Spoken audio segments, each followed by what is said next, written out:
As the former Master and Padawan sat at a table in the throne room, Dooku knew this was more than just a friendly visit. Qui-Gon was insistent in determining the loyalties of Dooku, so the Count revealed the truth and how he was now allied with Sidious, but had plans to betray him, which hopefully included Qui-Gon. The younger of the former Jedi was once more caught in a dilemma, as he didn't want to betray the Jedi despite their differences, but he also felt that the corruption in the Galactic Senate needed to be countered. Learning that both sides were under the control of the mysterious Darth Sidious, Qui-Gon realised that everyone, including Dooku, were mere tools in a greater plan, and Anakin would be the one to disturb it. Qui-Gon told Dooku of Talzin's vendetta against Sidious, and the Count believes they can now use this against Sidious by turning Maul's loyalty back to Dathomir. With Qui-Gon and Dooku having somewhat of an agreement, he leaves to train Anakin, and Dooku is left to contemplate where his place stood in the war. As he took one last sip from his goblet of Serenium wine, he is about to leave to check on his droid factories when he received a transmission from Darth Sidious. Though the Sith Lord was halfway across the galaxy, he sensed an unease from the Confederacy's leader, and he threateningly told him that any hesitation would be met by his demise. The Sith Lord ordered for Dooku to meet Maul on Geonosis, where the other members of the Confederacy were holding another secret meeting, and he declared that soon the war would begin. Entering his interstellar sloop known as the Solar Sailor, Dooku knew he was fortunate to survive that discussion with Sidious, and setting course for Geonosis, he asked Qui-Gon to join his meeting in secret. Both Qui-Gon and Anakin see this as a chance to visit the droid factories, and with the hoods over their heads, they use the native hives to cover their starfighters. With Anakin remaining with the ships, Qui-Gon tracks Dooku and his allies to their lair, and he listened to Dooku's plans, from the financial benefits for the Techno-Union and the corporations, to the weapons that were being traded. After the meeting had seemed to end, Dooku asked Maul to remain, and very carefully, Dooku asked Maul about his allegiances to the Night Sisters and the Sith. The Zabrak's mind had been so twisted into that of an assassin that Dooku realised Talzin would have to repair it, and he would have to lure him to the Night Sister leader. When Maul left the hideout to visit the factory, Qui-Gon leapt down from his hiding place, and they started to plan for a way to get Maul out of the control of Sidious. Though Dooku was meant to be just a political leader, this did not mean that he couldn't access the resources of some of his corporate allies, and the Techno-Union provided him with replicas of the Republic's forces. Positioning these dummy starships in the Quelly sector, Dooku also sent a droid transmission to Maul, pretending that a Jedi Padawan was guarding the fleet, hoping to prey on Maul's hunger for Jedi blood. To the satisfaction of Dooku and Qui-Gon, Maul was lured by the bait, and when he boarded what he thought was a Republic destroyer, he was put to sleep by Talzin. The Night Sister leader had been informed in advance of Dooku's plan, and though she didn't want to deceive her own son, she knew this was the only way to avenge Sidious. Transporting Maul back to Dathomir, Maul's mind returns from that of a Sith assassin to a warrior of the Night Sisters, and now placed under Talzin's control, he returned to his growing army.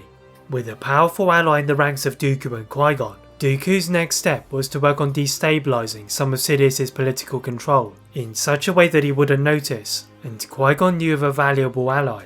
Having heard of the heroics of the Angels in freeing Mos Espa's slaves, he knew of their hypnotic capabilities, but also their reluctance in politics, so returning to Iago, he asked the one person who could help their cause. When Qui-Gon and Anakin met with Padme in her palace throne room, it turned out that the senator had considered countering the growing corruption, as she was struggling to ignore it.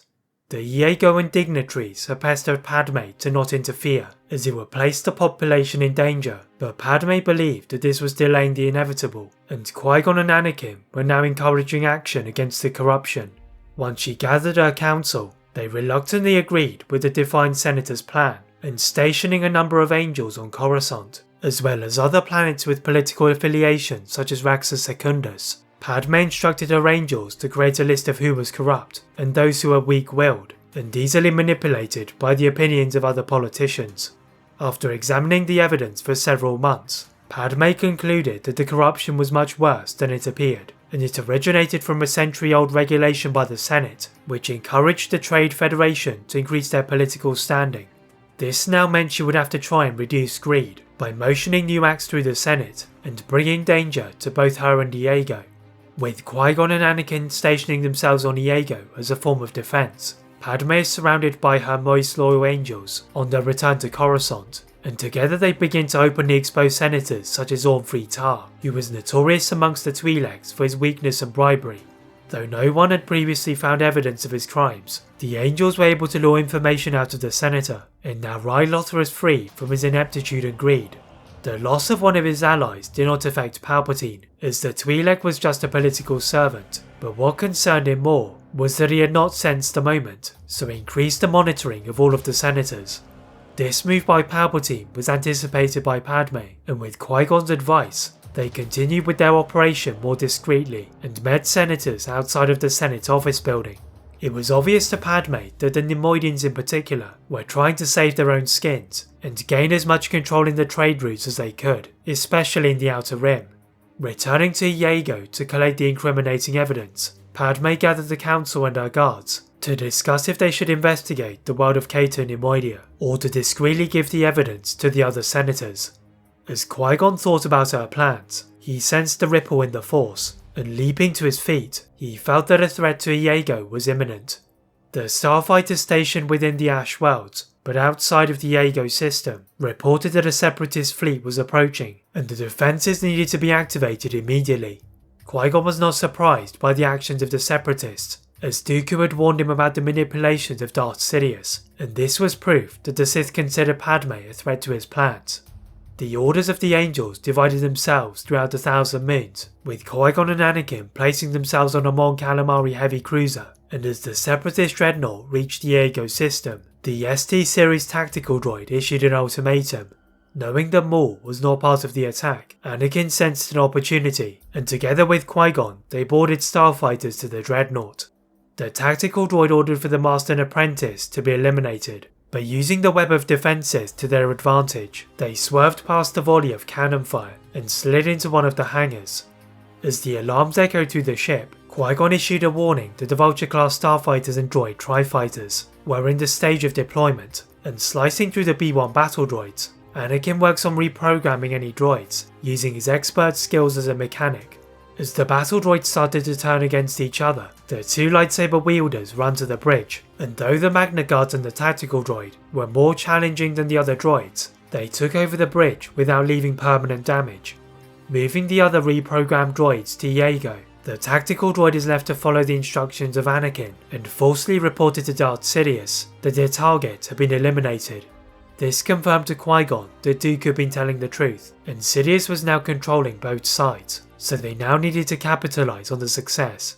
The attack now allowed both of Padme's initial plans to work, and leaving Padme and the Council to distribute news of the attack, Qui-Gon and Anakin headed for Cato Neimoidia.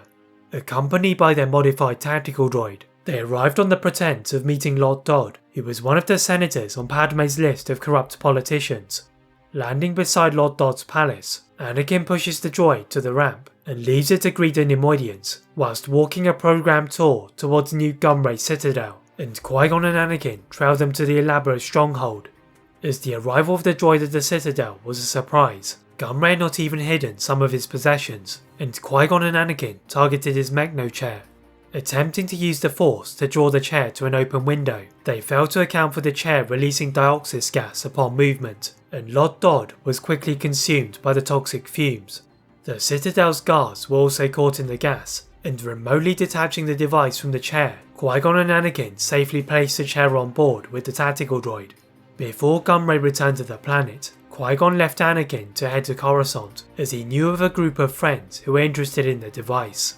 As the HoloNet news was spreading the demise of Lord Dodd, Qui-Gon landed in the Jedi Temple's hangar, and he was greeted by Master of the Order Mace Windu. Leaving the chair in the hands of the Temple's technicians, Qui-Gon knew that the moment had arrived for the Jedi to know the secrets of the Senate, but he still doubted if they would use his knowledge. Standing at the centre of the Jedi Council chamber, Qui-Gon was pleased to see that Obi-Wan was in one of the seats, just as he had wanted, and turning to Yoda, the Grand Master asked him why he had returned. Qui-Gon explained with great detail all of his findings into the corruption of the Republic, and Dooku's goals with the Confederacy, then finally the role of the Sith. As the Jedi Council absorbed his words, Qui-Gon sensed a mixture of skepticism and concern, but what he didn't know was if they would dismiss him or act on his knowledge.